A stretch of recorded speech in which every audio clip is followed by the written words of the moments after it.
So we're going to transition over to show how these people are wicked thieves and there's no honor amongst them. Hallelujah. Mishpachah, you know, when sexual crimes is being committed in the name of war against the Palestinian people, they say it's just called allegations. It's not an actual act. It's just an allegation. However, when other things are done against the other side, all the news media, they come out and say it's a fact. So usually, no matter how much information you get and you compile together, it's never good enough. It's considered to be an allegation. And that goes to show the biases that are out there. So we're going to switch gears right now. Honor among thieves. Let us do evil that good may come. The book of Romans chapter 3 verses 8 mentions that. And you can see this collaboration on the screen here between the U.S., the Israeli government, and there's a tiny picture of Islam in there. And it's there for a reason, because they're all working together, right? And certain people are making a lot of money. This is why it's all about thievery. A lot of money on arms. You already played the thing about the arms, the military complex. I call them MIC, military industrial complex. So let's go to a couple of verses in the scriptures first. Let's go to Sirach 11 and 21. Let's see what it says there. We're going to go to a few in there, then we're going to get right into our second half. The second half. Okay. Sirach 11 and 21. Marvel not at the works of sinners, but trust in Yahweh and abide in thy labor.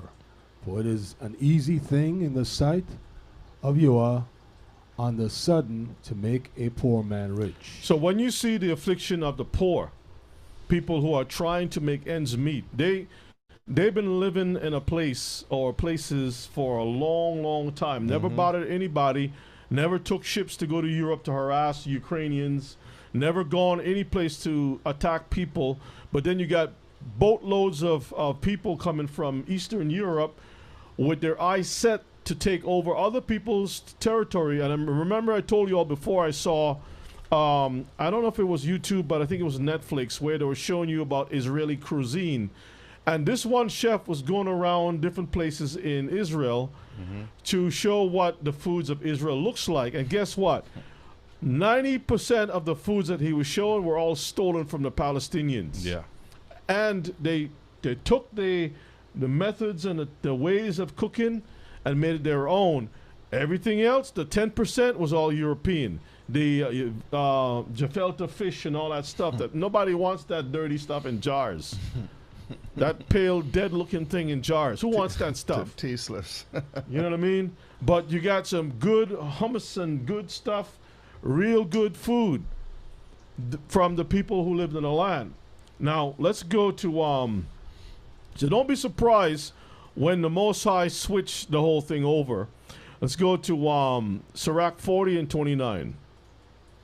When we depend on the wicked, because you see, most of this stuff will not be shown in the church.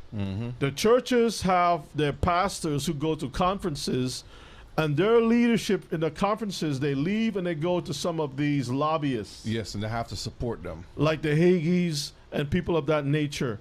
And all of these people make an agreement. We will not talk about these other people. So they have a, let's say, carte blanche. They can go about doing whatever wickedness that they want, and nothing is wrong with that.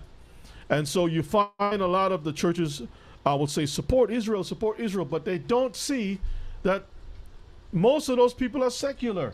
Yep. And the people who are religious don't even want to be in the military. They see the crimes committed, and they're in New York and they're different places protesting the whole thing. Like, we will play some video on that too. So go ahead and read that, Sirach 40 and 29. The life of him that dependeth on another man's table is not to be counted for a life. For he polluteth himself with others' meat, men's meat, but a wise man well nurtured will beware thereof. So when you receive your meat from these lobbyists, when you depend on all of these other people, you're going to find yourself in bed with the devil. Yep. And that's a bad place to be. This is why whenever you hear a certain scandal come out, this person is a sodomite, this person was a thief, whatever it is because these people, those pastors and many other people go to these meetings, they shake hands and they drink and they eat and they involve themselves in all kinds of different things, and it's been recorded. Yep. The information has been recorded. Blackmail. So now they're being blackmailed, and you have to do their bidding, right? All right, let's go to our first slide. Okay, first slide. And then we'll come back to a couple more scriptures in a moment. The phrase honor among thieves is an idiom that conveys the idea of a code of principle of trust, loyalty, and integrity that exists even among criminals or people engaged in illicit activities. Again, can any good come from evil? We're going to go to Sirach 34 and verses 4. So you got this honor among thieves, a code. Everybody is on the same page to rob and to pillage. Just like the pillage of Africa. Yep. When all those European countries came together, Belgium, France, England, all of them came together to decide we're going to chop up Africa. Not just Africa, but we're going to go to the east. We're going to go to South America. Mm-hmm. We're going to chop the place up. We're going to rob and pillage and rape and do whatever we want to do for our own personal interests. So let's get Sirach 34 and 4. Of an unclean thing, what can be cleansed? And from that thing, which is false, what truth can come? You see that, Mishpachah? What good can you come from evil? None. What good can come from people exploiting other people? None. If you're going to war, just destroy the thing and be done with it. That's it. But you keep making money. And, the Most High told Israel, when they went out to fight against the Canaanites, don't even touch the stuff. Don't take their stuff. And what did Achan do? Take their stuff. He took the stuff. And what happened? Israel was losing. Right? He was losing. The Most High warned us. He knew that Esau was going to fight against us. But when we came out from Egypt, did we war with the Edomites? The Most High said, don't do it. When they come to attack us, we defend ourselves. That's about it. But we don't instigate. We don't go about creating problems and financing problems around the world. We try to stay out of people's business, and that's basically it. Right? But for some reason, there's always a mess going on in the world. So there's nothing good can come from that. Let's get Sirach 12. We're going to go verses 1 to 3 and then skip down to verses 10. The Bible already warned us for us not to trust certain people, right? Let's read verses 1 to 3, Kifa. When thou wilt do good, know to whom thou doest it. If you're going to put monies, right, talking about let's support the Jewish people coming from, they're trying to make a trip back to the homeland. And then show your old grandmother, you know what I mean, in the bed laying down. She can get her milk, she can get her oatmeal, and you feel sorry for her. She has a latrine outside, outhouse, whatever. Let's support them. And you got to send, if you can send $100 or $300, we can be able to add more to that. And whatever you put, you can match it. Bible says to know who you're giving to. Let's get verses 2. Do good to the godly man, Mm-hmm. and thou shalt find a recompense. Mm-hmm. And if not from him, yet from the Most High. Verses 3. There can no good come to him that is always occupied in evil. Read it one more time. There can no good come to him that is always occupied in evil, Mm-hmm. nor to him that giveth no alms. They're not giving anything. All they're doing is putting our children to war a lot of the young generation has never seen peace. They were born, you had the Gulf War 1 and 2, mm-hmm. Daddy and Baby Bush. Yeah. Then you had the war in Afghanistan. Uh-huh. And that was a long, long war. 20 years. Iran, a long war. And then on top of that, you had a whole bunch of other wars that just keeps going. I mean, these people promised to have peace. You played the video with Trump saying we'd have peace. Keith, what's in your mind? Oh no, I'm not. I'm good. I'm just thinking about John Hagee. John Hagee. Let's get verses 10. Verses 10. We're going to touch on some things in that too at some point. Go ahead and read that, and then we're going to move on. Never trust thine enemy, for like an iron rusteth, so is his wickedness. See that? So how can we trust these people that produce nothing but war? It's in their blood. Yep. They go to MIT. They learn how to destroy life. If they see the Most High make a crab to go sideways, they says, no, he got to fly. The crab got to fly. Now, you mentioned it's in their blood. How was it in their blood? You remember when the Most High breathed into man, he became a living soul? Well, it's in their blood because the Most High put that wicked spirit upon them. And this is why you can never trust them, because all they have within them is wickedness. Even though, again, they may come to you and smile and help you here today, there's a bigger picture down the road for them. All right, let's go to our next. And I want you all to see a video that's going to be coming up. This is Rabbi David Feldman. He exposes Zionism and the Israelite state. And the question is he telling the truth? So let's pull that to the side and pull up that video so we all can see. Make it nice and big so everyone can see it. Because the Torah, we've been teaching what the prophets have been talking about. The prophets make it clear, all the prophets, that the Messiah himself, as they would say, the Moshiach, is the one himself that's going to gather all tribes of Israel, not Jewish. So not the Rebbe? No Rebbe, he's going to resurrect. You know what I mean? With all the spit in his beard, talking about he's the Messiah. He himself never confessed he's the Messiah. He told Netanyahu, you'll have to bring the Messiah. Netanyahu, with his intelligence agency, should have said to him, Pinky. hey, but we were told that you're the Messiah. Let's play this. Listen carefully. Rabbi David Feldman, thank you so much for sitting here with us today. And we're filming this interview at a time where student activists across the U.S. are being arrested for their pro-Palestine activism with claims that they're being anti-Semitic. What's your take on all of this? Well, accusing people who stand up for the oppressed, people who say something when they see crimes taking place, this is not anti-Semitic. You know, doing what's right and speaking up for the oppressed is not anti-Semitic in any way. And most of the time, this is religion is being used into these conversations. They are trying to use religion, some concepts of the Jewish religion, to justify this claim. But what one needs to understand is basically 2 points. First of all, this is not Judaism. According to Judaism, we are forbidden to create this so-called safe haven for the Jewish people. According to the very basics of Judaism, there's a concept of Jewish exile, which is a divine decree, which we are forbidden to end.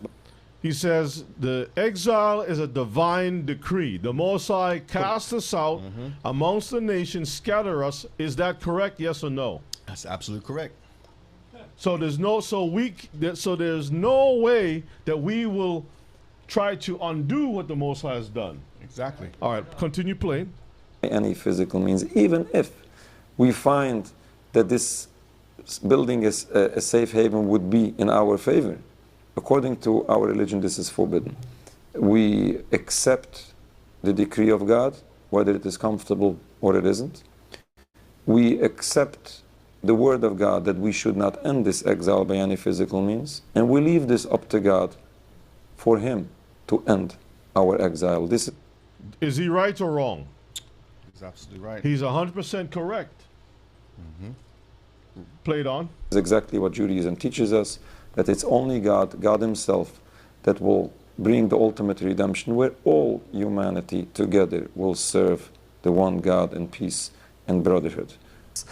But Zionists often use religious arguments to justify the existence of Israel. How do you respond to those claims? And also, Zionists equate Judaism together with Zionism. And what's your take on that? Zionists are conflating Judaism with Zionism because they need Judaism to support their movement of Zionism. Stop. But what? So this is the trick. He's exposing it. They're using the scriptures to support their socialist agenda, Zionism, right?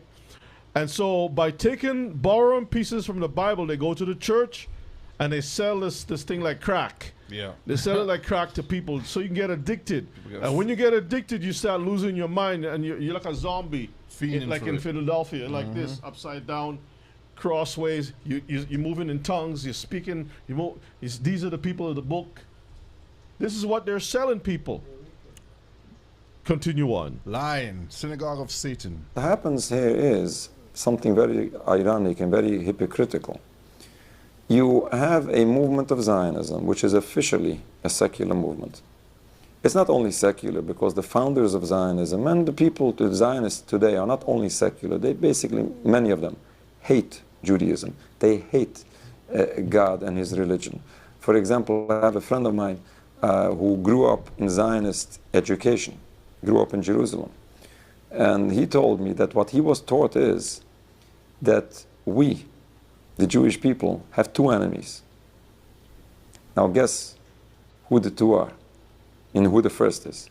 The first is the religious Jew, and the second is the Arab. Now, both of this is wrong. The religious Jew is basically the Jew, but this is how they hate religion, the Jewish religion, and they hate religious Jews, and which just shows you how far away they are from Judaism.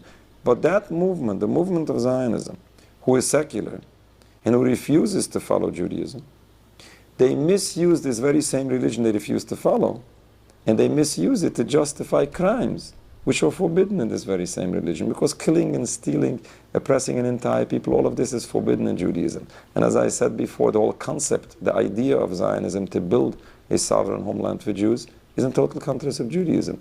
Now, seeing a secular movement misusing the religion doesn't make sense in the first place.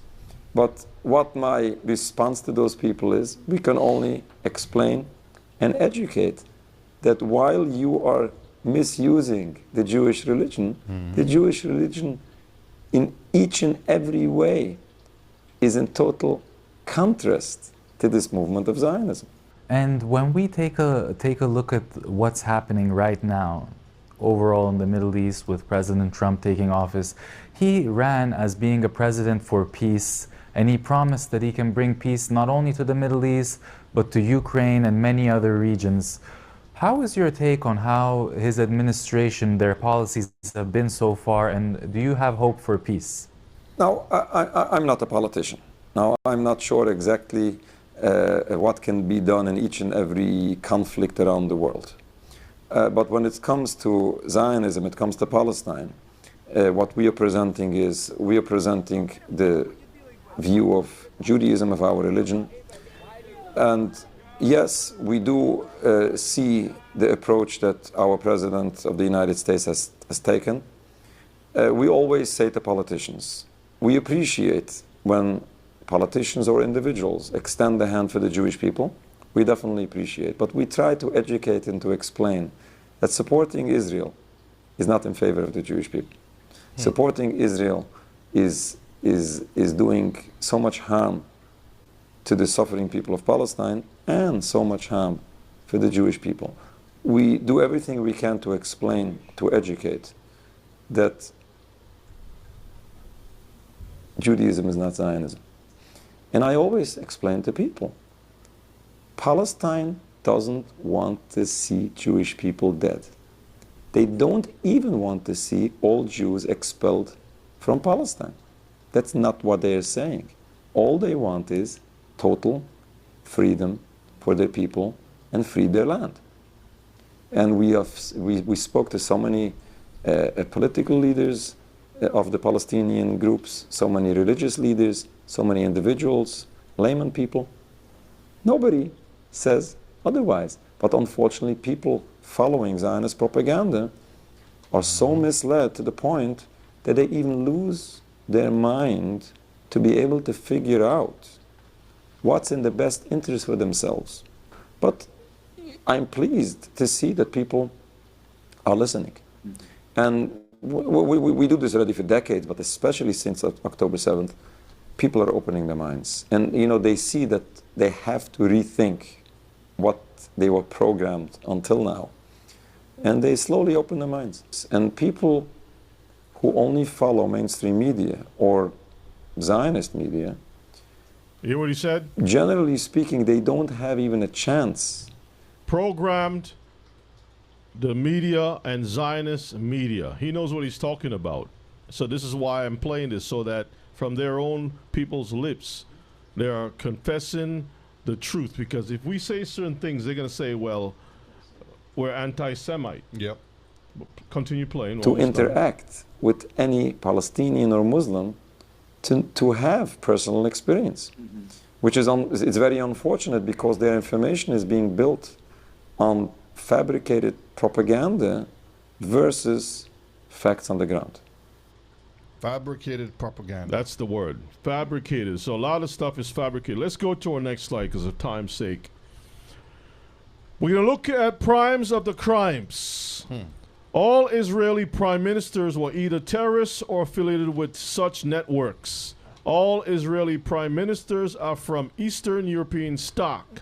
Most Israeli prime ministers changed their names to sound Hebrew. All Israeli prime ministers are colonists with socialist ideologies. Let's move on, Brother Shay. Let's look at them piecemeal. David Ben-Gurion. His original name was David Grun, or Green. He later changed his surname to Ben-Gurion. Y'all see that? So they're not Israelites. They changed their names. The name Ben-Gurion is derived from one of the Hebrew generals who fought against the Roman legions in the time of Bar Kokhba. Ben-Gurion was part of the Pol Zion, a movement of Marxist Zionist Jewish workers founded in Poland. They produced the Ramallah program, a Hebrew version of the Communist Manifesto. So y'all see that?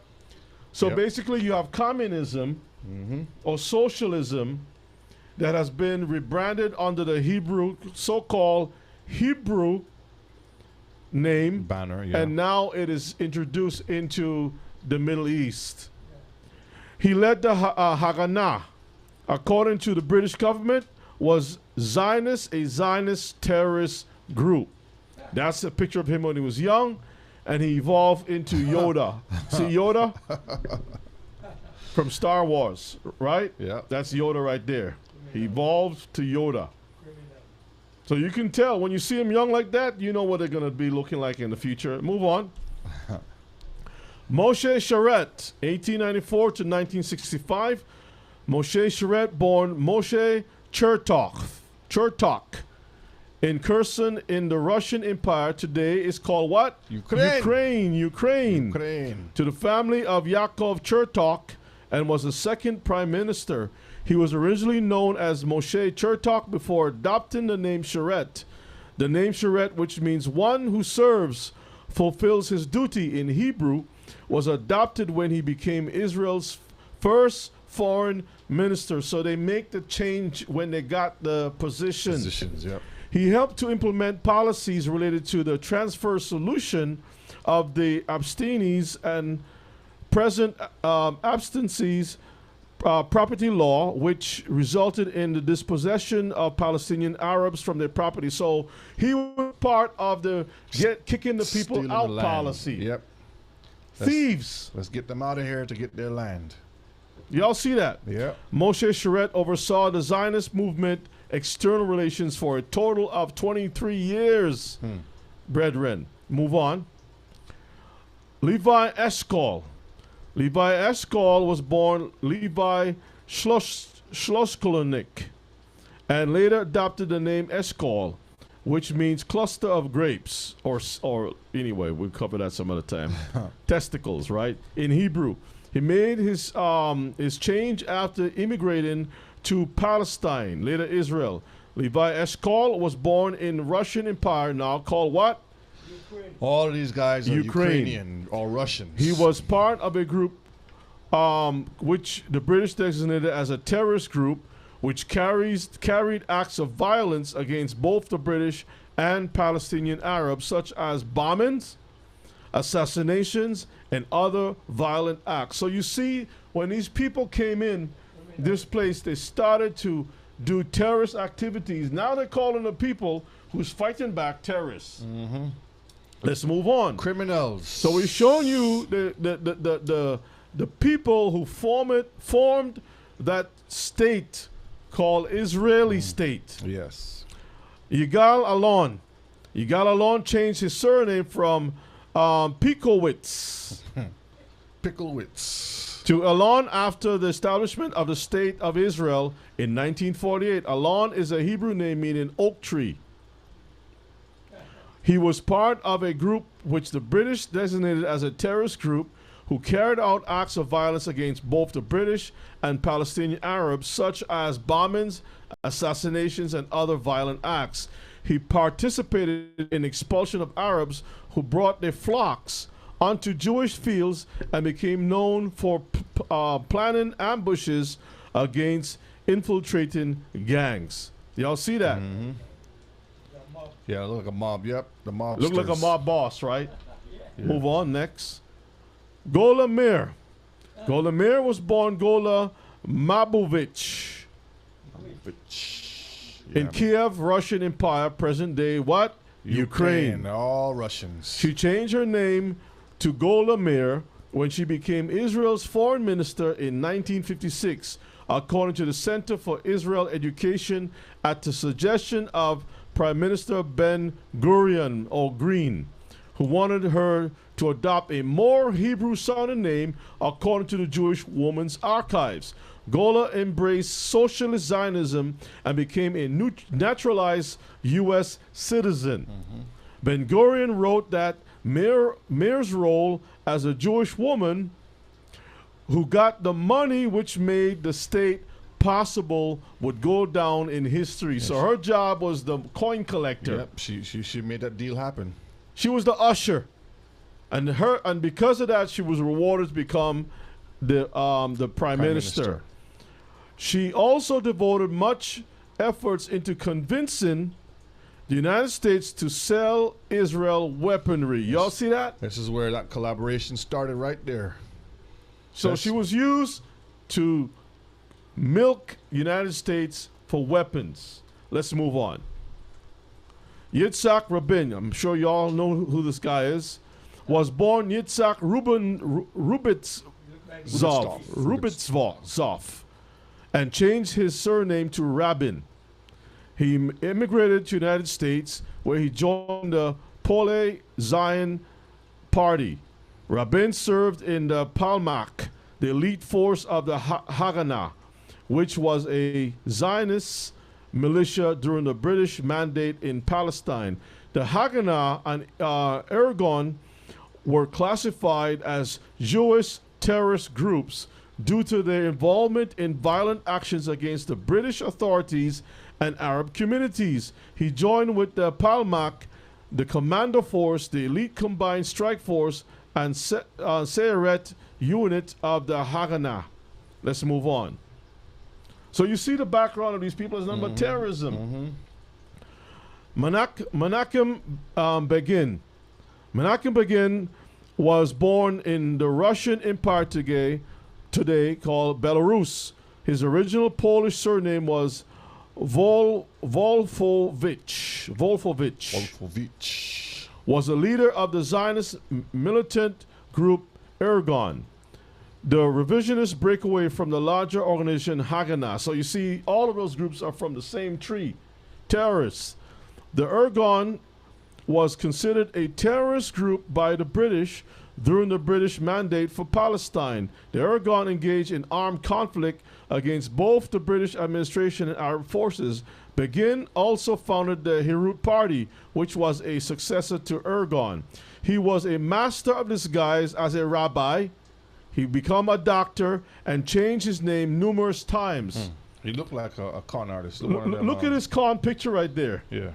You see his picture right there? His side shots. Mug shots. Look at his face. Look at his mouth.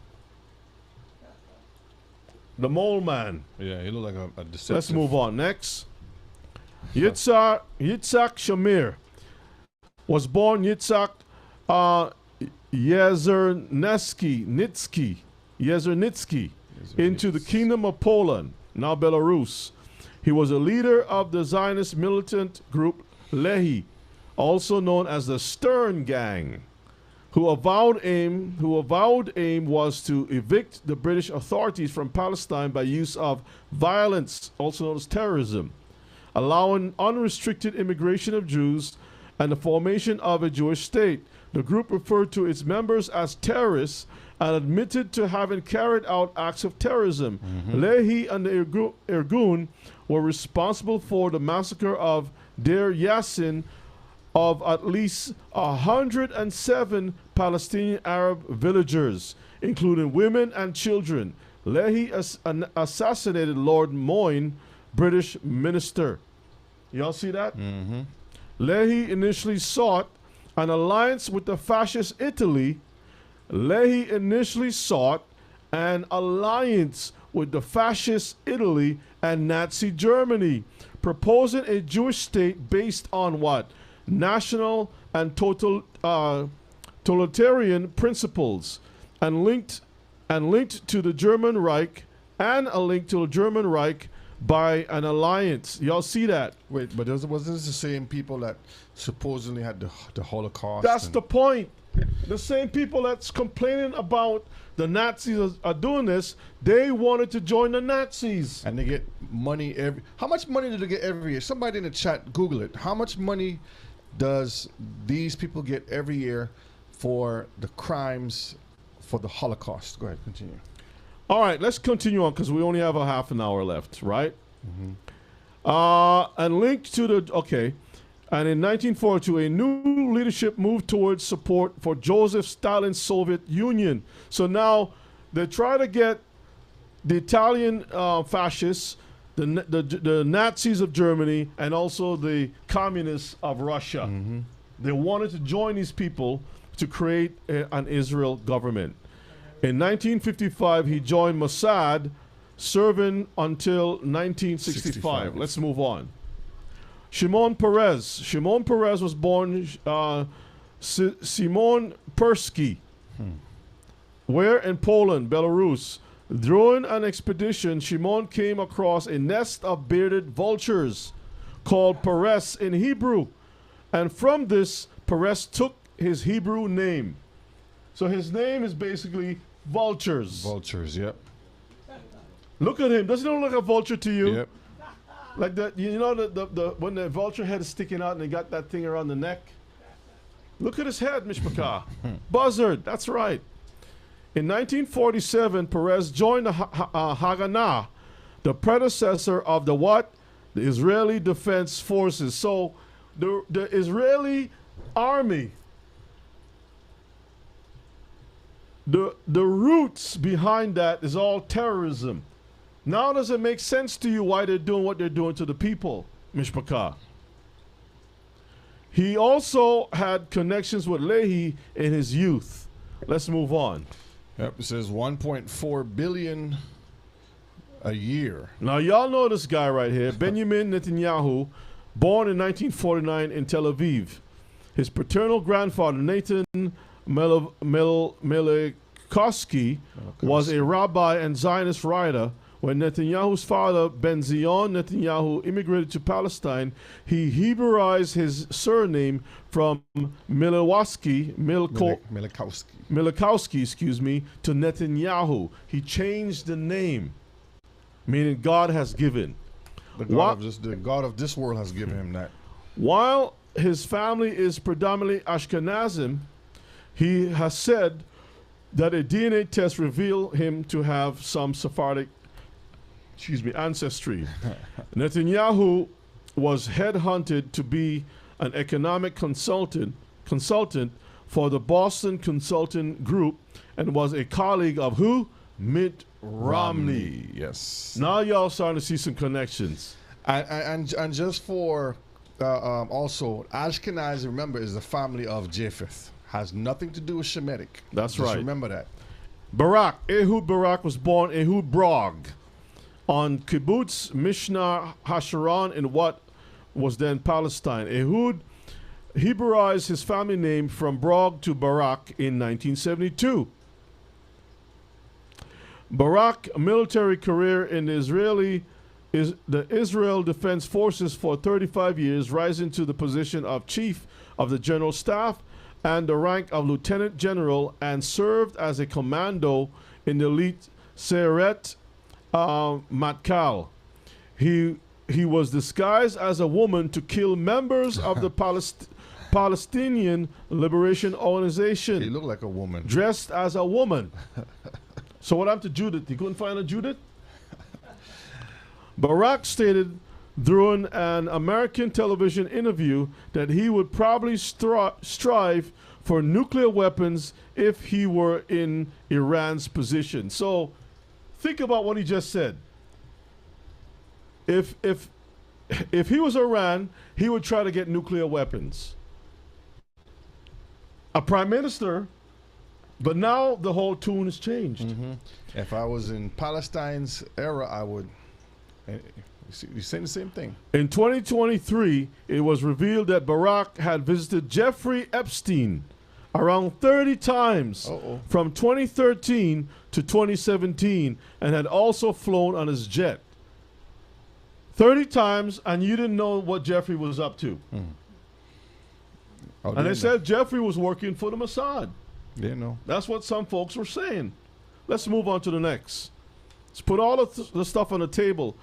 Ariel Sharon, born Ariel Arik, read that for me. Schreinerman? Yeah, Schreinerman. Is that how it's pronounced? Schreinerman. Schreinerman. I'll let you all pronounce these Later Sharon. these stumbling blocks. I don't need to terrorize my soul. Later Sharon in Kafar Malal in mandatory Palestine to Russian Jewish immigrants. Shushain boy. He directed the 1982 Lebanon War. An official inquiry found that he bore, quote, personal responsibility for the Sabra and Shatila massacre of 3,500 civilians, mostly Palestinian refugees. People trying to get away and find peace somewhere else, they go after them and kill them in cold blood. Y'all see that? Terrorists. Sharon championed construction of Israeli settlements in Israeli-occupied West Bank and Gaza Strip. Sharon was part of the terrorist group, the Haganah. Let's move on. Ehud Olmert was born in 1945 in Palestine. He was convicted of corruption and served time in prison. On May 27, 2025, he wrote in Haaretz that, quote, the government of Israel is currently waging a war without purpose, without goals or clear planning, and with no chances of success. Never since its establishment has the state of Israel waged such a war. The criminal gang headed by Benjamin Netanyahu, end quote. So he, a prime minister, is speaking against his own people, saying that this is a bunch of criminals. That's what they are. This is why this is honor among thieves. Y'all see that? Yep. Let's move on. Naftali Bennett was born in Haifa, Israel. Both his parents were from Ashkenazim Jewish backgrounds. His father's ancestors were from Poland, Germany, and the Netherlands. Bennett was drafted into Israeli Defense Forces in 1990. He served in the elite Seret Matkal Commando Unit. That's like a special forces that they have. Bennett opposed the creation of a Palestinian state, saying, I will do everything in my power to make sure they never get a state. Bennett has voiced support for the LGBTQ rights. Yeah, he looked a little sweet right there. Sodomites. And these people supposed to be God's chosen people. Move on. Let's go on. And none of these men had beards. They're supposed to be men of Israel. All smooth. All smooth people. Yair Lapid was born in 1963 in Tel Aviv. His father was born in Yugoslavia, now Serbia, to Hungarian Jewish parents. Lapid has expressed concern about the loss of innocent Palestinians' lives during the war in Gaza, describing it as obnoxious and outrageous. Now, I think there were some things about him being in acting and all kinds of stuff. Kind of like what Bush and not Bush, the guy in Ukraine. Oh, Zelensky. Zelensky, yeah. Right? He was into that type of stuff. Let's move on. List of Israeli prime ministers who were not religious. So you got Golda Meir, who was not known for being religious at all. Don't believe in the scriptures. Yitzhak Rabin, he was a secular Jew. Ehud Barak, also known for not being religious. Ehud Olmert, not religious. Benjamin Netanyahu, he is currently secular. Yair Lapid, also the same way. Naftali Bennett, they all consider themselves secular. That's 7 people. And a lot of them serve multiple posts. Multiple times. Let's move on. They also sacrifice their own people in acts of terrorism. Let's read that part, Kifa. The bombing of the SS Patria in Haifa. The Patriot disaster was the sinking of 25th of November 1940 by the Jewish parliamentary organization, Haganah, of a French-built ocean liner. The 11,885-ton SS Patria in the port of Haifa. Zion Haganah group planted a bomb to prevent it from leaving Haifa. The ship sank in less than 16 minutes, trapping hundreds in the hold, killing 267 people and injuring 172.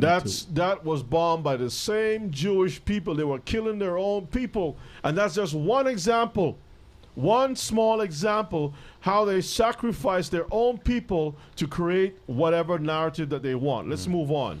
And recently, when I say recently, back in this, I think 60s or 70s, when Israel bombed the U.S. Navy Liberty. Yes, the Liberty. Same thing. That's right. The Mossad now comes into play. According to the Times of Israel, they said Netanyahu said to have tapes that he offered Lewinsky tapes for Pollard. Pollard was a spy. New critical book on the Clinton family claims that Israel tapped the White House phones, blackmailed President Clinton with recordings of the intern. Kifa, can you read that for us, please? According to journalist Daniel Halper, Israel blackmailed U.S. President Bill Clinton in 1998 with the release of incriminating conversations with Monica Lewinsky. And Monica Lewinsky is Jewish. Jewish, yeah. So that makes a lot of sense how to put people in place to get certain results, to have control. A plant. Read on. In order to secure the release of Israeli spy Jonathan Pollard, Israel is said to have obtained the Lewinsky recordings by monitoring White House phone lines. All right, that's all we need from that. Let's move on, O'Shea. All right, this is the Israeli settlement programs. You can see the Gaza Strip. They got, if you look at the thing, I don't know if you can make it bigger. Let's see. Come on. Right there. So they're showing you where all the spots are, the purples, the browns, the greens, the grays, and other colors. And they have plans for those areas. They got plans for those areas, all right? Let's move on, Brother Shea. All right, list of Israeli prime ministers who wanted to relocate the Palestinians. Kifa, can you go through that real quick? David Ben-Gurion. Israel's first prime minister, Ben-Gurion, is quoted in a letter to his son expressing a desire to see Palestinians leave their land, stating, "We must expel the Arabs and take their places." Ariel Sharon. As Prime Minister, Sharon spearheaded the 2005 disengagement plan, which invoked the removal of Israeli settlements and residents from the Gaza Strip and part of the West Bank. Bezalel Smotrich, Ostrich. Yeah. Go ahead. the current Israeli finance minister, Smotrich, has been vocal about his support for the relocation of Palestinians from Gaza. So that's a finance minister. Read on. Next one. Itamar Ben-Gvir, the current national security minister, Ben-Gvir, has also echoed Smotrich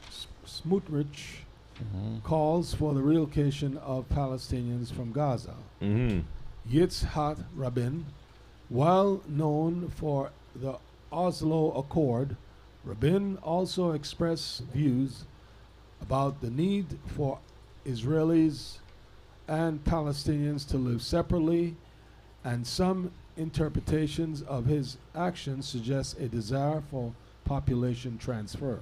All right, let's move on. I want you to pull up. This is Israel land grab settlement policies. Different. We won't even have time to go through it because it's really short in time. But I want you to play the video. Okay. Play that video, and then we're gonna look at some proofs, because a lot of times you would hear people say stuff. It's always go upstream and check things out for yourself. So let's listen to this gentleman once again. Israel is bombing Iran relentlessly. But the truth is, this couldn't have happened without collaboration of Arab rulers in the region. Pause. So what he's saying, remember I showed you that little green crescent thing on the flag? That Israel could never do what they're doing without the help of the Arabs. You see? Yeah. So they are. Anyway, play the video. That's the same symbol that Trump had in the background that he just left just a couple days ago. Israel used Syrian airspace to refuel its jets as it struck Iran. The jets, which launched to refuel the Israeli planes, took off from Al Udeid base in Qatar. Iran is being punished for its support for the Palestinian cause. In the region today, you have the axis of resistance, which is constantly subject to war by Israel and the United States, with the aid of the axis of assistance. And the Arab Iron Dome, which surrounds Israel, makes up that axis of assistance. Ask yourself, what have those rulers ever done for the Palestinian cause? And what is their current role in the Gaza genocide? Egypt has been a key facilitator of the Israeli genocidal blockade on Gaza for over a decade. Egypt worked at the beginning of the Gaza genocide to extract extortionate amounts of money from Palestinians attempting to lead Gaza for the enrichment of a businessman very close to the Sisi regime. And now the Egyptian government is stopping those inhumanity with a conscience from reaching Gaza. Have you ever heard an Arabic woman trying to breastfeed her flaccid child as it dies and her breasts are empty because she's been starved? For the love of humanity and for the love of Islam, please don't do this. Allow us to march to Gaza. In Jordan, King Abdullah has done everything he can to protect Israel from Iraq. Abdallah is the king of Jordan, who was set up by the Europeans. Now I want y'all to, if y'all ever look at a map of Greater Israel also absorbs Jordan. The funny thing is, why hasn't he seen the plan, the blueprints, and do something against it? He can't. All right, let's continue on. Palestinians to facilitating the interception of Iranian drones over their airspace and stopping them from reaching Israel, to taking part in the land bridge which helped Israel circumvent the naval blockade by the Yemeni armed forces. Across the region, rulers preside over billions of people who are deeply opposed to what Israel is doing. However, those rulers have existing covert business relations with the Zionist entity occupying Palestine. The son-in-law of Donald Trump, Jared Kushner, set up an investment firm by the name of Affinity Partners. Keep playing. He described it as a corridor for Gulf investment in Israel. Where did the money come from for this investment firm? $2 billion from the Saudi government and millions more from other governments like the UAE and Qatar. This Saudi-backed project, Affinity Partners, acquired ownership of Israel's largest shipbuilding company, the Shlomo Group. Following October 7th, the Shlomo Group provided military vehicles to Unit 5101. That is the Shaudag unit, which was responsible for raiding El Shifa Hospital. This company, Shlomo Group, provides the majority of ships for the Israeli Navy. So it's entirely possible that the Israeli ship which raided the Madeline, led by Greta Thunberg, was built with Saudi and Gulf money. What else has Jared Kushner's Saudi-backed firm, Affinity Partners, been up to? It now partly owns Phoenix Investment Firm, another Israeli company, which has 2 million shares in Israel's largest arms company, Elbit Systems. That's money directly from Gulf rulers into Israel's largest arms company. More than 85% of the drones used in the West Bank and Gaza are from Elbit Systems. And Phoenix Holdings is Elbit Systems' lone institutional shareholder. Phoenix Holdings not only sponsors but ensures the building of Israeli settlements in the West Bank. Phoenix is also key to Israel's Adopt a Soldier project, which helps new Israeli soldiers become acclimatized to their surroundings. What about the UAE, home of Dubai, where millions of people, and Muslims especially, flock every single year to live their best life and pose on Instagram? That same UAE is directly involved in the military infrastructure around Israel's genocide in Gaza. A deal was signed in 2021 between the UAE state-owned arms firm Edge Group and Israel Aerospace Industries to develop drones together. That's not all. Edge Group owns 30% of the Israeli defense contractor Third Eye Systems.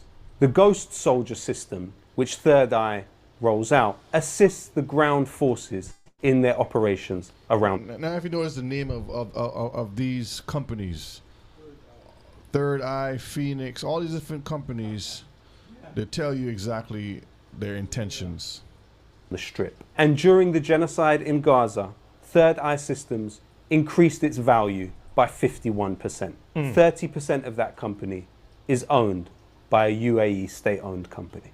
G42 is a UAE company headed by the National Security Advisor of that state. It has a joint venture with Rafael, Israel's state-owned arms company. In fact, the military connections between Israel and the UAE are so close that Israel established Elbit Systems Emirates, a direct subsidiary of Elbit Systems based in the UAE, producing weapons. But the UAE's involvement in the Gaza genocide does not end there either. Its state-owned investment firm, Mubadala, owns 11% of the Tamar gas field, which Israel operates in occupied Palestine. The Israeli military could not function without the gas that it procures from the Tamar gas field. And in fact, the relationship between Israel and the UAE is now so close that Israel Aerospace Industries announced that you will see Israeli and Emirati cooperation in space exploration. Alongside our partners in the Gulf countries and the Middle East, IAI continues to promote innovative solutions with a clear goal: the development of advanced technologies that will help lead the entire region towards a more secure future. نراكم جميعا في أبو ظبي. See you all very soon in Abu Dhabi. So contrary to public perception, normalization has already happened between the Saudi government and Israel.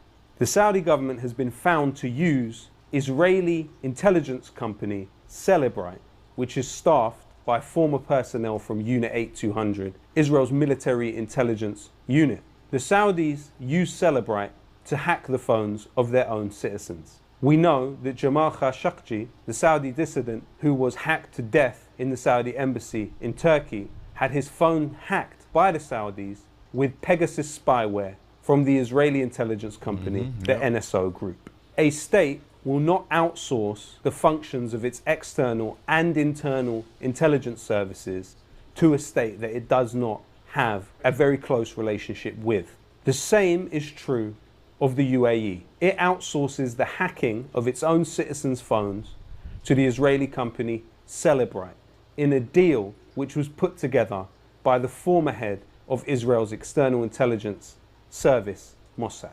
The truth is, throughout this genocide in Gaza, weapons have flown from the US Al Udeid base in Qatar to the Nevatim base in occupied Palestine to provide weapons for the Israeli military. There is also evidence that weapons have flown directly from US bases in Kuwait and been delivered to the Israeli military. How do these governments have any control over their own sovereignty when they allow bases in their state to be used to perpetuate this genocide?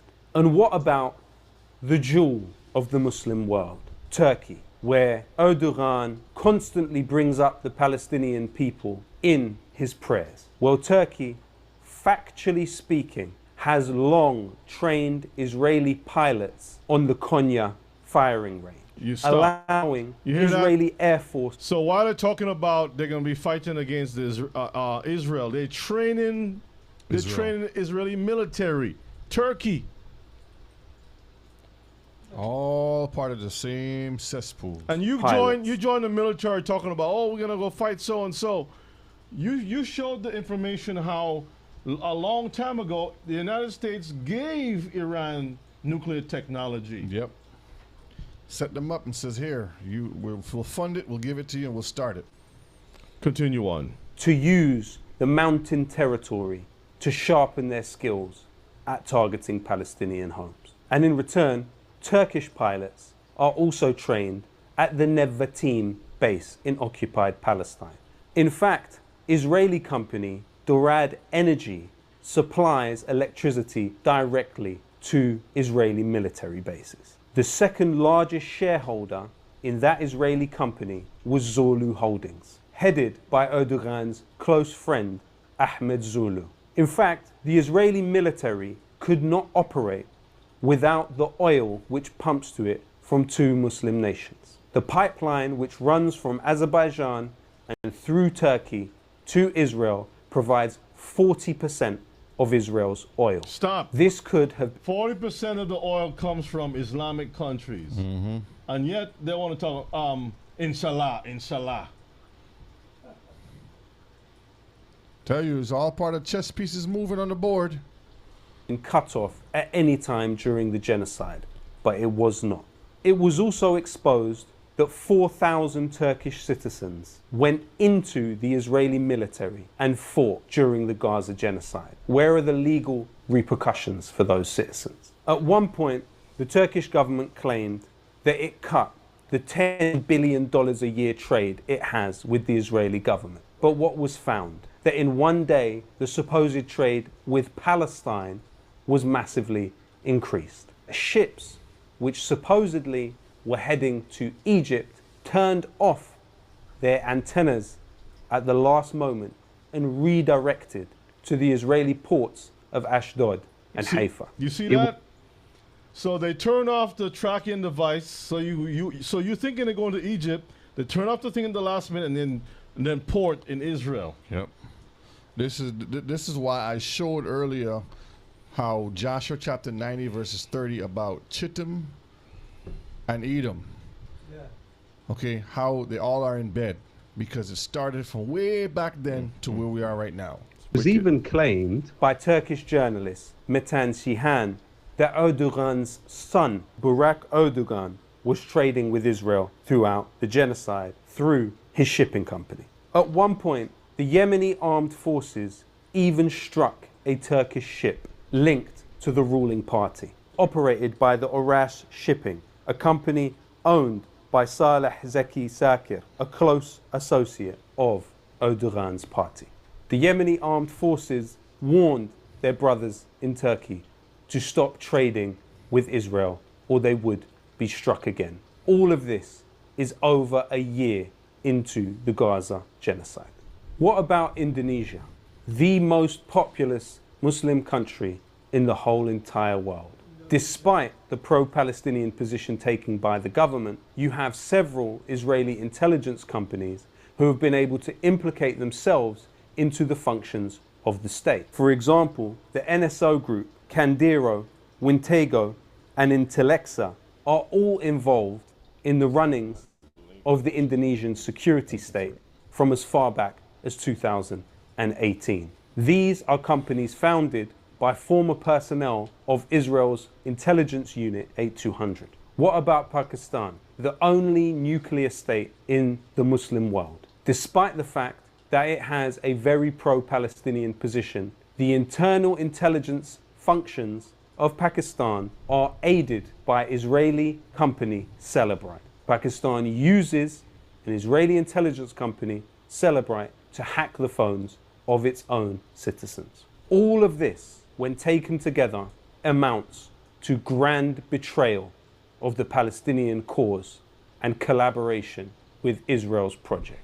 What you're talking about here is a global network of intelligence agencies who have developed a reliance on Israeli technology, which renders the governments which supposedly control these agencies subject to extreme levels of leverage against them. If Israel has been able to integrate itself with the security services of states around the world, what does that mean for the functions of those institutions? How free are those politicians themselves? Corrupt. Greta Thunberg, a non-Muslim Swedish activist, said she is willing to die to deliver 100 kilos of flour to Gaza.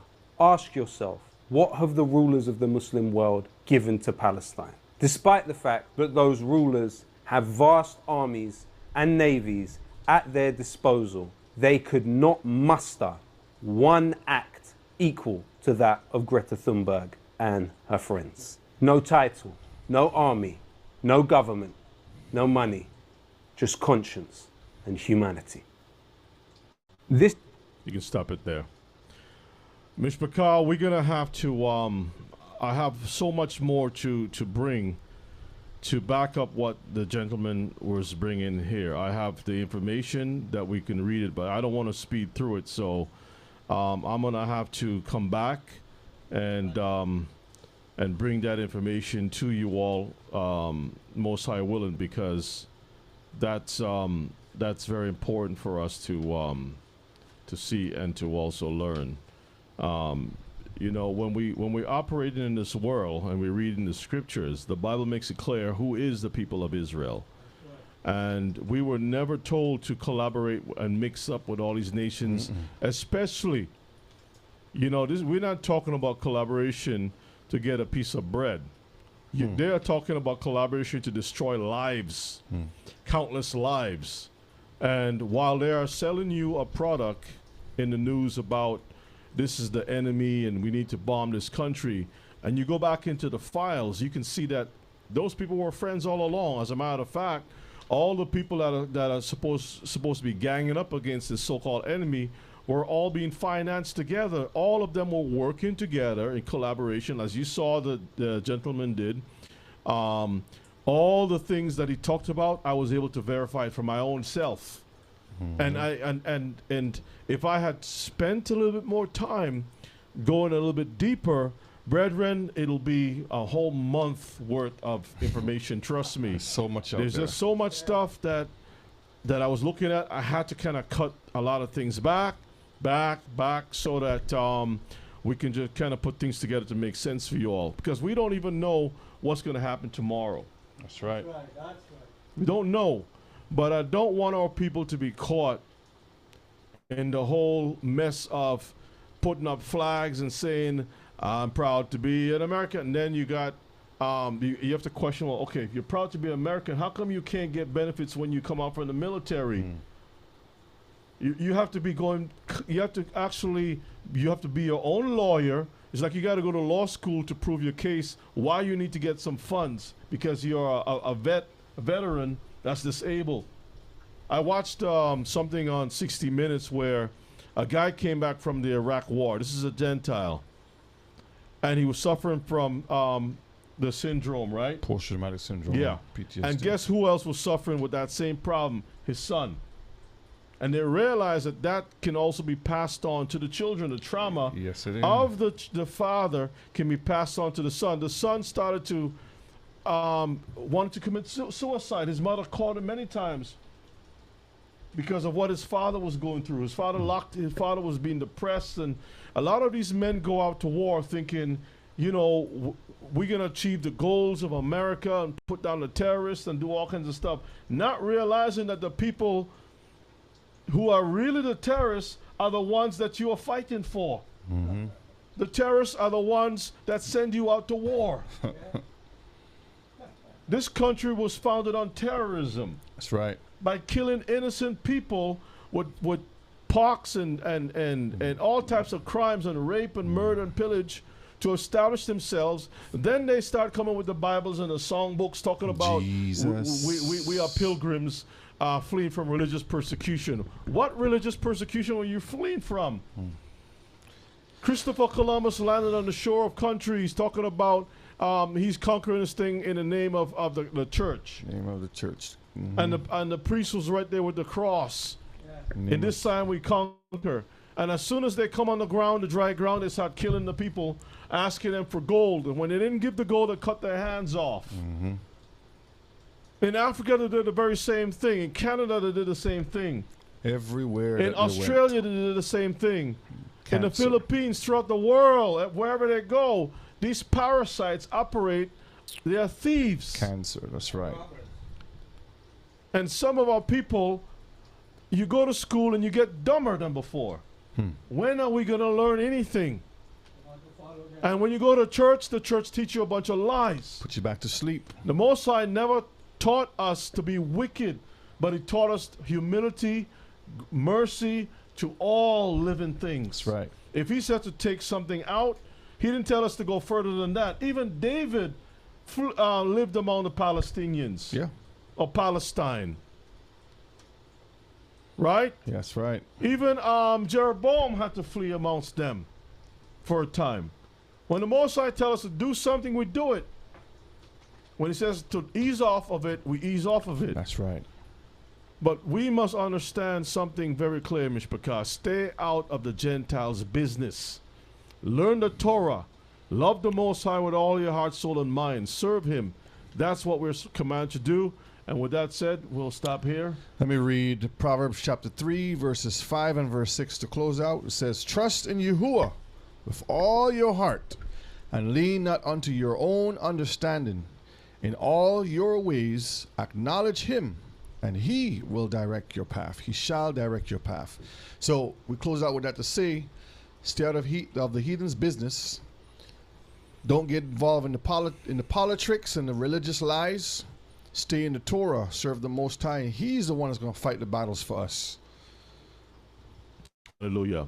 So, family, we want to thank you all for being here with us tonight, and we're going to ask Elder to close out with a word of prayer. We're looking forward to fellowshipping with you all on Shabbat, continue to support the ministry and the work thereof, and continue to pray for each other, especially in these times, family.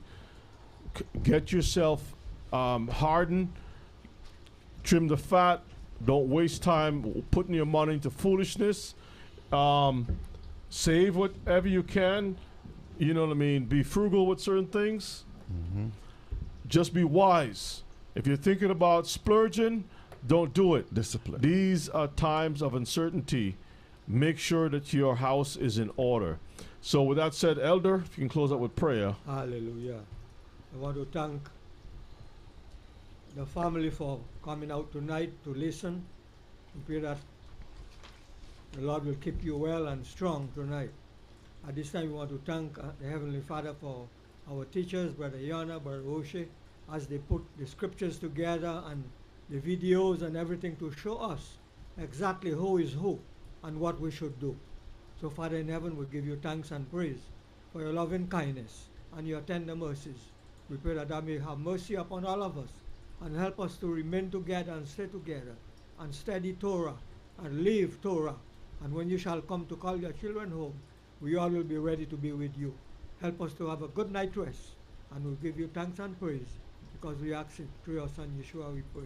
Amen. Amen. Let The words of our mouth, meditation of our hearts, be acceptable in your sight. Oh yeah, our strength and our Redeemer. Love you all. Stay strong, stay sharp. We say shalom.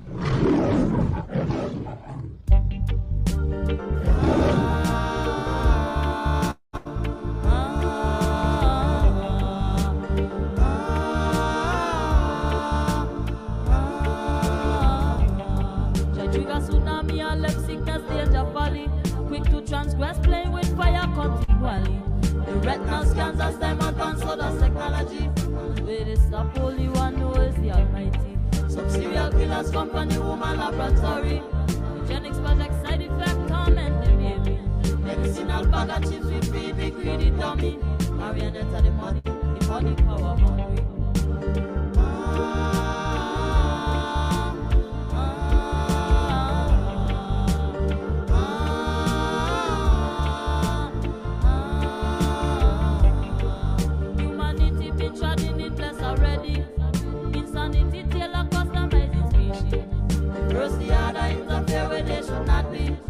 Backfire, sit down patient in a them lobby. There's repercussion for just the acts of iniquity. In Jacob of indignation, there's no pity. There's no remorse and no way out and no sympathy. Continue to run your mouth and now you're gonna see.